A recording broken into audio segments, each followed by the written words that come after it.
நண்பனும் எதிரியா மாறதுக்கான வாய்ப்புகளா போயிடுது.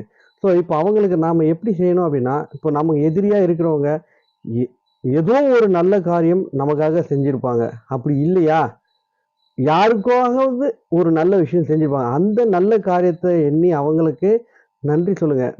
அவங்க நேரடியா பார்த்து, முகம் பார்த்து சொல்லணும்னு அவசியம் இல்ல. உங்க மனதுல நெனச்சு, அவன் நல்லவன் தான். எனக்கு எதிரியா இருக்கான். ஆனாலே அவன் நல்லவன். அவன் நல்ல எண்ணம் இருக்கு. அவனுக்குள்ள நல்ல குணங்கள் இருக்கு. அப்படின்னு நாம நமக்கு எதிரியா இருக்கவங்கள வந்து வாழ்த்தி அவங்களுக்கு நன்றி சொல்லணும்.